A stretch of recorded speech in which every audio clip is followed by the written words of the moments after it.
విజయనగరం జిల్లా మెంటాడ మండలం కొంపంకి గ్రామంలో వైసీపీ విస్తృత స్థాయి సమావేశం మండల అధ్యక్షుడు రాయిపల్లి రామారావు అధ్యక్షతన నిర్వహించారు।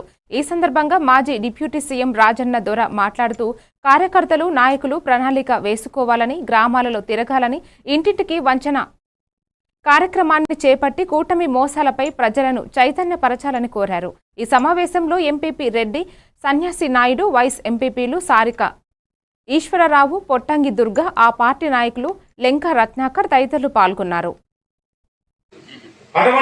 మరికొంతమంది పెద్దలు తీసుకొని వెంటనే ఈ సభాముఖంగా తెలియజేస్తున్నాం।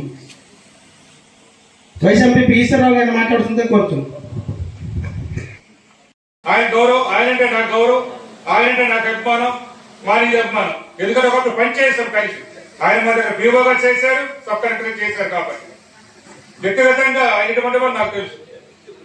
అటువంటి అధికారులు కూడా బాధపడి భరించలేక మనసాలు ఉండదు బయటకు అనేస్తున్నారంటే ఆలోచించండి ప్రభుత్వ పనితీరు ఎలాగుందో। భయపెట్టడం, బెదిరించడమే ప్రతి ఒక్కరు కూడా।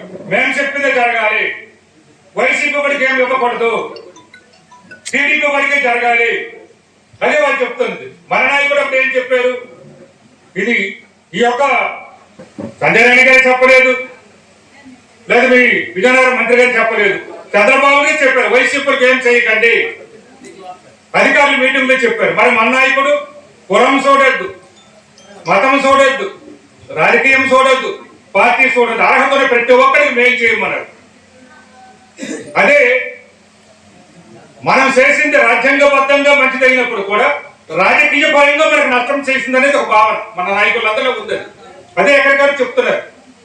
ఈ విషయం మేము చాలాసార్లు నేను కానీ, మన జిల్లా పరిషత్ చైర్మన్ గారు కానీ, అలాగే పెద్ద ఆయన బొత్స సత్యనారాయణ గారి ప్రత్యేకంగా చెప్పాం, ఎక్కడైనా వాలంటీర్ల పరిస్థితి ఎలాగుంటుంది, దానివల్ల మనకు జరగబోయే నష్టాలు ఎలాగుంటున్నాయి, సచివాలయాలు ఎలాగుంటున్నాయి, మనం ఏం చేస్తాం బాగుంది చెప్పాం। అంటే ఆయన ఒక పద్ధతి తీసుకున్నారు। టీడీపీ 2019 ఓడిపోవడానికి ఇష్టముద్దులు తినేశారు, ఆ అవినీతే కారణము కాబట్టి మన కార్యకర్తలు కరెక్ట్ కాకూడదు, మనం రెండోసారి మళ్ళీ గెలుస్తాం, ఎన్ని మంచి పనులు చేస్తున్నాం కాబట్టి అప్పటి నుంచి మన కార్యకర్తలకి నాయకులు గౌరవంగా చూసుకుందామనే భావంలో జగన్ గారు ఉండేవారు।